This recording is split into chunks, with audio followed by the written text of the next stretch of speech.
You're listening to Heritage Radio Network. HRN is food radio supported by you. Learn more at heritageradionetwork.org. This episode of Pizza Quest is brought to you by Central Milling, hand-selected grain, expertly milled for passionate bakers.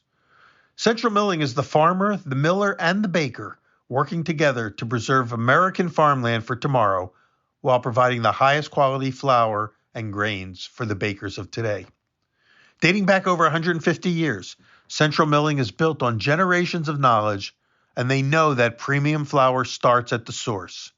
Employee-owned, Central Milling works directly with their farmers to sustainably grow grains that have exceptional flavor, nutrient content, color, and baking performance, which results in one of the largest selections of premium specialty flour and grains in the country. Hand-selected for the highest baking qualities, milled, cracked, or blended slowly to minimize heat generation, then bake-tested for performance. Learn more about Central Milling and their products at centralmilling.com. Welcome to Pizza Quest. I'm Peter Reinhardt.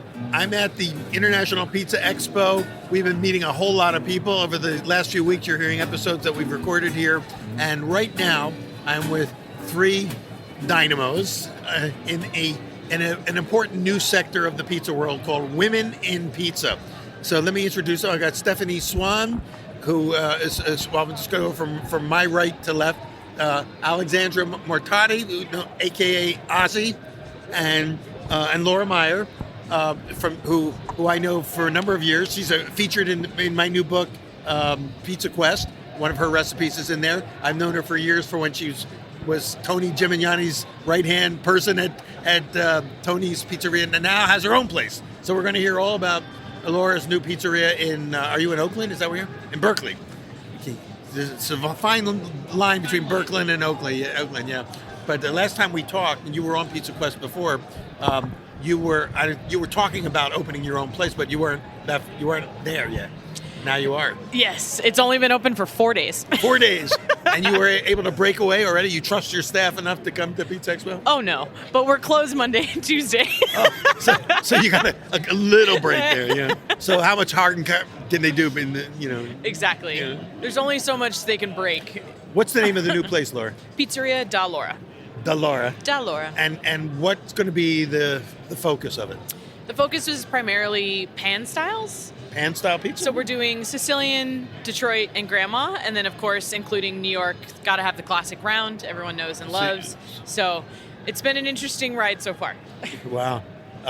And, of course, you still affiliated with what Tony's doing, or are you just working with him on the team now? But you've been a big part of the competition team.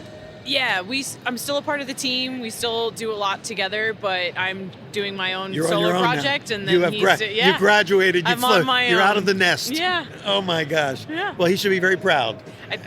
He is. I would like to think he is. He gave the keynote address this morning, and I could say every time he talked about you could tell there was a certain amount of pride that he felt that you were like out of his orbit. So yeah, he's definitely family at this point. So there's a lot of, I'm very proud of all of his success, and I would like to think that he's equally as proud as me. And you're going to be competing in a couple of weeks at the World Championships? Are you still going? I'll be heading to Naples, but not to compete. So So you're not. Yeah. Because you got a business to run now. Exactly. I'm a busier lady now. Well, thanks for being back on Pizza Quest. It's been thanks for having me. since we've had a chance to talk. And let's see what Ozzy has to say, because you kind of put this panel together. Ozzy really you've been very helpful in getting all these episodes of Pizza Quest together, because you know everybody here in this hall of thousands of people. It seems like you know more people than anybody other than maybe Scott Wiener. You know everybody. So, but how did you get involved with the Women in Pizza movement? So I started Women in Pizza back in 2019 with my colleague Casey. We realized that there was a huge underrepresented segment of women in the industry, and we wanted to create a platform to highlight them and their achievements, especially after talking to people like Laura, who had to overcome so many obstacles and challenges and really demand the respect that she deserved that wasn't given to her because she was a woman. We really just wanted to create a platform that would give people the space to come out and show their achievements, connect with one another, promote their businesses, Well, things have really changed since the last time that I was at Pizza Expo. It seems like we've kind of turned a corner on that whole issue, because back then it was kind of like the new thing where women are coming, get ready. Women in pizza, it's a growing segment. Now all of a sudden it's like a force to reckon with. And how did that all happen? And I mean, I think there have always been a lot of women. You just didn't see them or hear from them. I also think that traditionally, I think times are changing. We're in this moment of transformation where before women were expected to be at home and be homemakers, and they were expected to cook in the kitchen, but it wasn't seen as a career necessarily for them. See all these pizzerias named after women or inspired by women, Yes. but they're never the face of the Right, restaurant. right. Even if they're there, they're often in the back, behind the scenes. right, yeah, she's in the back making meatballs or something like that. Yeah. So I think now it's just creating space for them to come out and share their stories and say, I'm here too. I think they've always been there. And my goal one day is to not have to say women in pizza. It's That's that there's right. equal representation. Well, that's it. Your latest mission now is to make women in pizza an obsolete term, because it just should be pizza. People making pizza. But you have to get over that hump. But I think you're way further over that hump now than you were before, because I think people accept this new reality. Don't you? I mean, do you feel that? You sense that? Yeah, I think so. I mean, the support we've had from everyone in the industry since announcing the movement has been astounding. I haven't heard anything negative, and I'm constantly getting sent leads from people all over saying, you have to talk to this woman, you have to talk to this woman, which is always really exciting. And just seeing how much we host a happy hour the Monday before the show, and seeing how Yeah. much it's grown in the last 2 years is really incredible. Well, somebody who's really helped to kind of break down those barriers is Stephanie Swan, who's with us, who has probably talked to more women in pizza than almost anybody I know. And Stephanie, for those she's been with us before on Pizza Quest, but for those who don't know, Stephanie is the publisher of the Modernist series of books, including Modernist Pizza. And when I first met you, you were working on Modernist Bread. And somehow while you were doing that, you were sneaking out to get as many pizzerias as possible. So you already knew pizza was coming. But this journey for you has taken you all over the world. Can you talk a little bit about that and how it plays into this whole women in pizza movement? Yeah, sure, Peter. It's always great to see you again. And it's been a wonderful ride and journey with meeting all of these amazing women throughout the industry, starting with really amazing women in the bread industry and starting to come to Expo almost 10 years ago was my first Expo, which is so hard to believe. Yeah. And finding more and more amazing women competing and hearing more about these restaurants while I was traveling, and really trying to identify places that you might not have heard about was a really big passion for me, to think of, while I might go to the best place, what are some of the other places that are local favorites? Yeah. And I found a lot of the local favorites were women-owned Interesting. or husband and wife-owned. Were they being held back from acclaim because of the perception of the woman being in town? Well, I think that it's shifted, but there was a natural stage in time where the restaurant owner, even though it was a partner ownership, it was usually the man was the face, the husband was the face, and the wife potentially could be the front of house, where the male husband was the back of house making the pizza. And I think that a lot of those shifts changed during COVID too, because staffing has been and will be an issue for a lot of people. And so while women might have been front of house, they quickly shifted and changed to an equal partnership in the oven, because they didn't have other staff members. And also with the start of these pop-up markets and the ability to have places at a farmer's market, it was much more conducive for women to operate, specifically when they had families or had another career that they were thinking about going into the pizza industry but not quite sure if they wanted to go full force in. And then also for business loans. I mean, there's women-assisted business opportunities that have come about much more during the COVID times than previously. So I think that also has kind of helped bring more women to the forefront. maybe you can all address this one in some way. There's one of the perceptions, I think, in the male-dominated mindset that I grew up in, is that one of the limiting factors for women being in the lead is that at some point they're going to want to have a family, and once they start having a family, they're not going to be available anymore to the restaurant because that's going to divide them. Now, I'm seeing women that we know, a number of women in the movement now who are having children and are still very active in their business, kind of breaking down that perception. But what are you seeing in that realm, and how has that changed? Well, I think the three of us don't have kids. So I wouldn't want to speak for myself as someone with children, but I do know that a lot of the women that we're friends with have balanced their careers, like Audrey Kelly, having she twins. Was one of the ones who came to my mind, and having a restaurant. But I think that it's very true that no one really thinks, oh, husband, he or partner, they start a family, but they're still in the business 24/7. Right. But can it be reversed? And it totally can, where women can be in the restaurant 24/7. It takes more effort. And it takes more coordination, but that's kind of one of the things. Constant reprioritization, right? Uh-huh. You can make it work. Well, people they're making it work. Yeah. And go ahead. Yeah, I think right now also with the new generations, I'm a millennial, but then also the generations underneath, I think the concept of family has changed a lot, and the concept of, like, a lot of people my age and younger are choosing not to have kids. Uh-huh. And so I think the familial structure is beginning to change, which is then extending into business as well, because if, like, the at home, it's not expected that the female is supposed to stay at home anymore. That's not really a thing anymore. So it's a societal And so, yeah, I difference, think it's changing in a lot more aspects, not just within the business itself. I think at home, society, like, that expectation is no longer there. Granted, in certain circles, yes, and in certain areas of the country, yeah, it's still perpetuated. But I think in bigger cities, especially when, like in New York and San Francisco, Seattle, in a lot of the larger cities that are touched by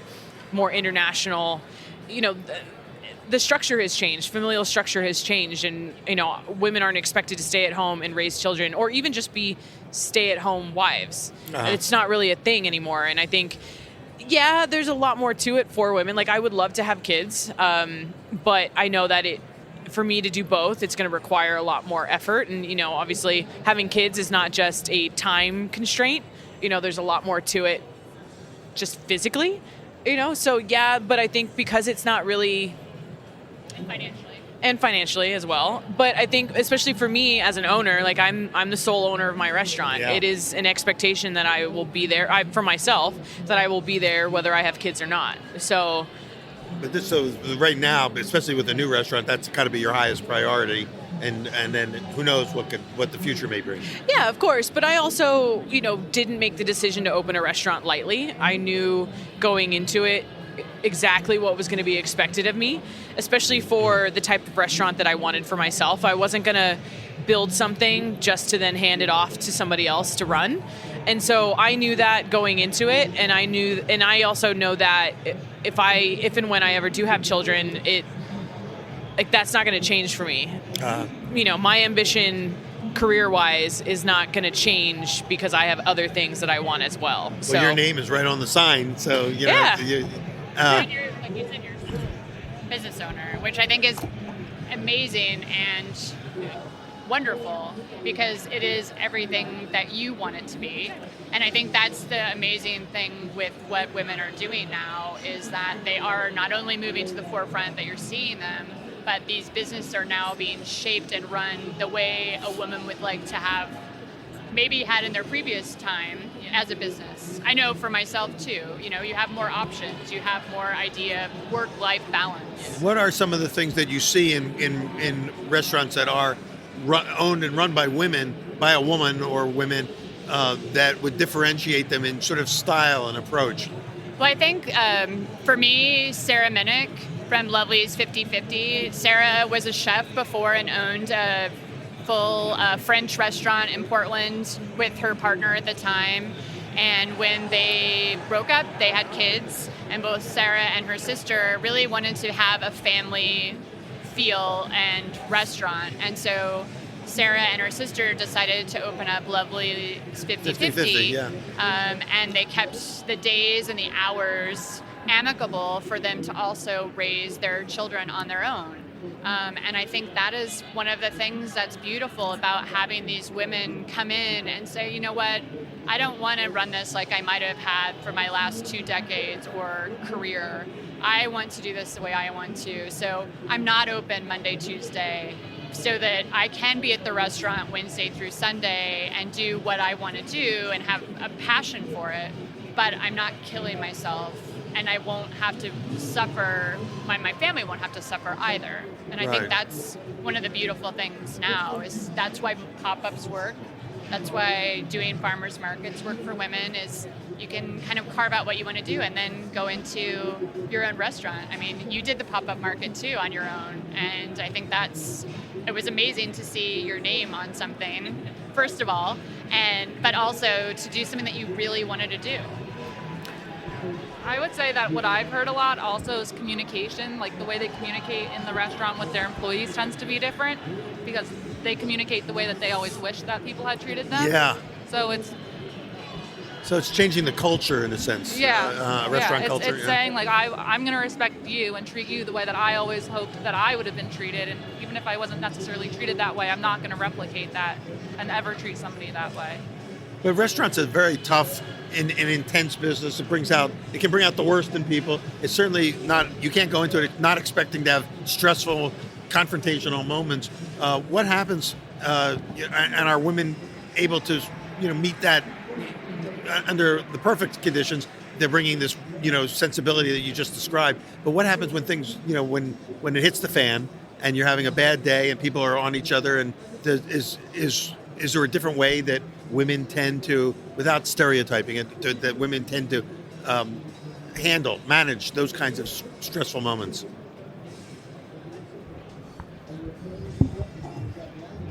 Yeah, I think women handle things a little bit differently. I mean, specifically for me, I would like to think that I'm someone that people respect in the kitchen, and that, I'm not a tyrant, and I'm not a screamer. I'm someone who has high expectations, but at the same time, it's very easy to communicate with me. I've got no problem laughing and smiling and joking and doing all these things, but I would like to think that I set a line, that there's a clear definition of when work is work and when then there's time to play, and I have high expectations. Like my cooks are all male, aside from one prep cook and one non-prep cook, and I set the same expectation for every single one of them. And when it happens, granted, I can kind of get the feel that there's a certain mothering aspect to it that you can tell, because people know that, I demand a certain level of excellence, but at the same time, I'm going to take care of you.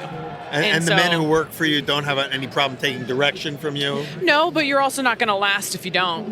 Well, that's true. You're holding the... I hear you with that too. Yeah, it's my restaurant. But even when I worked for Tony, if I ran the kitchen and everyone knew it, and I knew it wasn't my kitchen in the sense that I didn't own the restaurant, but everyone knew that was my kitchen. Yeah. And everyone stepped in line. If you didn't, then you didn't last. And it wasn't an egotistical thing, and it wasn't a power trip, and it wasn't anything. It was purely that I was setting a bar, not only for myself, but for everyone else. And you either met it or you didn't. And it wasn't personal, it was business. It was, if we wanted to be a certain kind of restaurant with a certain bar of excellence, then you had to meet it.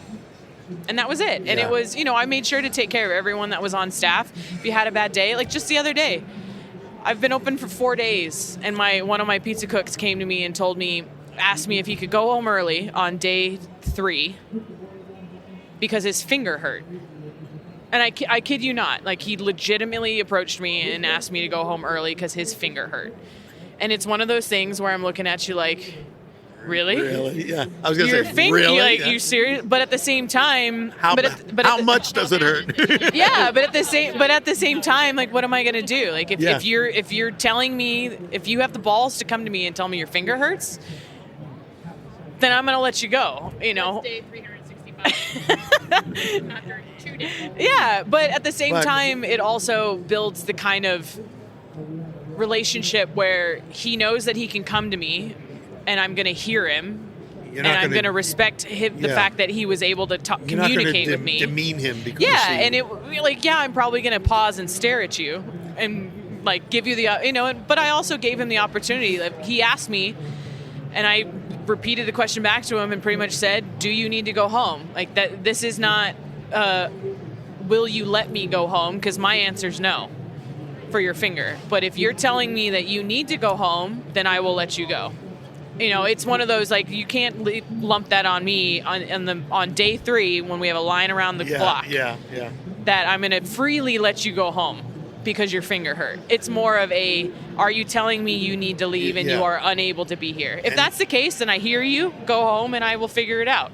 But I'm not going to just go, okay, you can go home. You didn't say to him, watch the bear and suck it up. But well, you could tell that when I threw the question back at him, it took him a while to answer. Yeah. Yes, in fact, I do need to leave, because he had to think about the repercussions of what that meant. Of, am I going to lose my job, Yeah. or am I losing, status, yeah, right. or whatever. And he had to think hard about it. And that's the point of throwing it back at you. And so he Well, it was thought a good- about it. It was a good way to handle it by asking back the question, reframing it as, do Yeah. you need to leave? Because if he says, yes, I do need to leave, Then that in fact tells me that, okay, this is a real thing. It's Yeah. not just I want to go home on a Saturday night, early. So let me ask, did he come back the next day? He did, and he came back, and to me it was no harm, no foul. It's a new day. We got through it. Yeah. We survived. You're good. Yeah, closing time will always come, no matter how hard But it those gets. are the kind of challenges that anyone in a position of authority has to face is from staff. It's one of the things that drives people crazy, bosses crazy, is dealing with staff and having a method of being able to deal with it and respond to it is so critical. Yeah, for me, it's been, I want my staff to be able to communicate with me, because I'm someone that requires communication. I can handle anything that comes my way, no matter how hard the day gets, no matter how bad it gets. I can handle anything, but I need as much communication as possible, because if I can figure it out, I will. But if you're gonna throw something at me unexpectedly, knowing that it's not a good request, that's when I have an issue. So I always strive to build the types of relationships with my coworkers, my employees, the people that I work with, whether it's events or not, the type of relationship where they know that I have a certain level of, I demand a certain level, but at the same time, you can always communicate with me. It's wonderful. worked so far. So far, so good. Day 4, we'll check back in with you and see how's I that know. working now. But you're off onto the right foot. It sounds like, yeah, awesome. And you've had years of practice also being at Tony's, being in positions of authority at Tony's Pizza Napoli. Yeah, and I've always worked in very male-dominated kitchens. No matter what kitchen it was always, there was always 1 or 2 females running around, but it was always very male-dominated. But everyone knew that I was the bar. So how do you guys see? We've seen the sort of a tipping over towards women in kitchen are here now. People understand, they get it, they understand that. But so what's the next challenge for the women in pizza movement? And I'm just wondering also, when I think of it, there was many years ago, 25 years ago, there was an organization started by women chefs and restaurateurs that was kind of trying to address the same issue, the challenges that women face in a male-dominated restaurant culture. And so I'm wondering if you guys, have interacted with anyone from that, the founders of that movement, for instance, Emily Lucchetti in San Francisco, people like that, who might be able to share what they've learned along the way. But where do you see it going? What's the next challenge for the movement? I mean, I think the challenge is still to create space and to give these women a voice and a platform. I was talking to a woman today who came up to me and she said, I really want to learn how to make pizza. I manage the front of the house and I work with my boyfriend. He owns the business, but he won't let me into the kitchen. And every time I ask, he's like, well, you're going to mess up your nails. And she's like, I can use my knuckles. Like, I can figure out how to do this. And if I'm going to be a part of this business with you, it's important that I understand every aspect of it. And so she's not the first person who's told me that. Somebody else has had a very similar story in the last few weeks. So I Wow. think there's still a lot Maybe there. to maybe be you done. need to create a seminar for men like him for how to deal with the new reality Yeah. and gives them some kind of a way to reframe their own thinking, because Yeah. he's it sounds like he's locked into an older mentality, an older model. Definitely. And I think that while we're seeing this great reception and we're seeing that people are well open to it, I think that it's still something that needs to improve and will continue to improve with time. I think especially more for the old school mentality or the older generations, they're starting to phase out now. Like all the baby boomers are starting to, the last of them are starting to retire now. And so Yeah. now you have a younger workforce. Yeah. And as Laura mentioned before, it's more equivalent now with males and females in it, right? Like everyone has a dual income household for the most part today, I would argue. At I'm least sorry, for our younger generation. everyone has a what? Dual income household Oh, dual for the most income. part. Yeah. And women are encouraged now to go and start careers and forge careers. Yeah. So there's still work to do, is what you're saying. Yeah, I definitely think there's still a ways to go. I think we're constantly getting better, but I hear stories every day that show we're not perfect, we're not there yet. Well, I think a lot of people still think that femininity means fragile and people are afraid of it.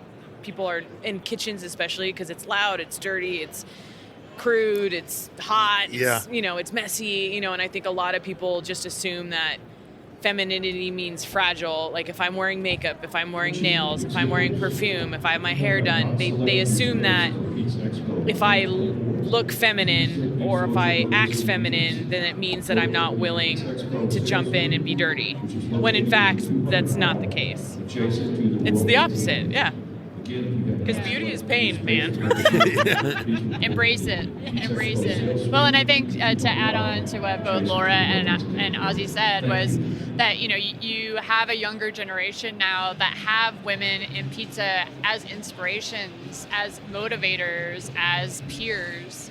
And I think that also has really helped over the last few years too, is to see, Laura out there doing demos and competing, and Leah Skirdo winning awards, and Nicole Bean, and all of these, and Audrey Kelly, as you mentioned, all of these really wonderful women that have both the business background of like what happens in a kitchen, but also the competitive side, and they're sharing their information and really encouraging other women to get into the business. So, I was going to ask, because now I watched Tony go from being a young kid, hotshot, winning all these awards, to suddenly, going through his own growth cycles, and now kind of at the stage of his life where he's really focused on being a mentor to other people. Do you see a mentorship phase now coming up along the lines of what you were describing, Stephanie? For women, and women mentoring women. I definitely think so. I look at all of my ambassadors, and I think all of them have taken on this role of wanting to help the up-and-comers or the newcomers to the industry, and they want to pass on their knowledge. I mean, Laura writes a dough column in Pizza Today every month, Yes. where she's giving advice and helping people, and I think that's a mentor. I think that's mentorship right there. Well, it is. Yeah. It is. But and sharing. that's sharing. general Yeah. mentorship to everybody. Yeah. But for women coming into the business, helping them navigate you got to know what you're getting into now. This is what you're going to face. Here's some things that you can learn from us on how to do that. Yeah, definitely. I have women reach out to me every day, and I try to connect them with the people that they look up to and that they want to hear from. So the reception's always positive. Everybody's always willing to help each other. Well, that's the good news. Yeah, Yeah, because and I everyone's think- really generous. I think these shared experiences, right? Like as a woman, you're having a very unique experience that's probably very different from a male's experience in the industry. And so when you have to overcome obstacles or go through challenges, if you meet somebody who's experiencing those same things, of course you're going to want to help them. I want to ask Stephanie a question, because you've spent some time in Europe meeting a lot of great pizza people, including women in pizza in Europe. Where are we seeing the same changes over there as we're talking about here in the United States, of women being able to break through those fake ceilings, so to speak, and be in leadership roles? It's further behind than it is here in the Okay. States. So the States are leading the way on the that. States are Okay. definitely leading the way, but I think it's the same kind of issues that have happened here where there are women owning businesses. We just don't know about them because they're not the face in the media, and media in especially Italy is much more male-centric. And so it's even in the competitions, when they cover the competitions, they're rarely talking about women in the same status as they are of men. Even I just stepped back from Asia. Asia is even further behind, but you also have to look at cultural and social status and how that's changed. And dual incomes here are much more the reality than they are in other countries. It's changing, but you have this different kind of mindset built in that you have to continue to talk about and think about. And, hopefully, I know I'm doing, Alexandra and I are doing a panel in Canada, and they were really excited to do their first Women in Pizza panel with Canadian pizzaiolas. And so we're hoping that that will also bring more women from Canada into the sphere of what's happening here, because I know, Alison LaRue is one that comes top of mind. There's others, but you don't really hear about women outside of the States. And then, there are some Italian women that have moved here, like Furiola Pastore, who was an amazing competitor in Italy, but she moved to the States and she's had even more success here as a woman in pizza. Interesting. So, yeah. And she was competing with, I know Tony mentioned it 20 plus years ago, Floriana was competing, but it's a name that not many people know, and that's sad. Like, that's kind of our mission, is to make sure that these women go recognized and people know that, 20 years ago, Floriana was out there competing. So don't say there weren't women out there. Yeah. There were. There but, were. let's honor those women. So a couple of different fronts there. Maybe before we run out of time, for people who are listening, especially those who are listening or looking for mentors and would love to be able to reach out to somebody nearby to them that they can talk to, can you just share some of the names of women that are part of this growing movement, that wherever they're located and where you, like you mentioned a couple already, but why don't we just put out kind of a list for people to know about so that they can. Yeah, so I'm sitting next to two of them right now, Laura Meyer in San Francisco and Stephanie Swan in Seattle. I would also say Georgia Caparuso in New York, Nicole Russell in New York, Nicole Bean in Texas, Audrey Kelly in Denver, Anna Crusit in Pittsburgh. Those are your founders. Those are my founders, yeah. I'm trying to, Miriam in New York. Is Leah Skirto a part of that? Leah Skirto, in the Bay Area. She's Smith in Windsor. We got to visit her pizzeria last summer. Sarah Minnick in Portland. Sarah Minnick in exactly. Portland, yeah. And Kim. Who? And Kim in Pizzeria Lola in Minneapolis. Oh, that's what. Yeah. I just been here. Yeah, okay. That's, Gabrielle Hamlin from Number 900 in Canada. Diana Klein in Canada. This is not a small list. This is not a small list. I mean, how much longer do you have, Peter? Christy Aaliyah. But that's great. Isn't that great news? Yeah. It's sort of like the sense of inevitability that history and culture is changing. And so maybe other cultures are further behind, but in China, in Japan, and in Europe, it's still going in the same direction, even if it's trending a little bit behind. Yeah. But it seems like it's this inevitability that you will be able to obsolete the term women in pizza, by just staying the course and building structures that allow women to be able to connect with each other and support each other. And just badass pizza makers. there you go. Yeah. Let's just keep encouraging more female participation in the industry. So maybe that's the next movement, is the badass pizza makers, I'm in. male or female. Exactly. That's what it's all about. Well, I want to thank all three of you for breaking away from everything you're doing here at the Pizza Expo and sharing all of this with us and our listeners. We got Stephanie Swan, Alexandra Mortari, and my brain is fried. You can tell I've been doing like too many of these today. Laura Meyer, Laura.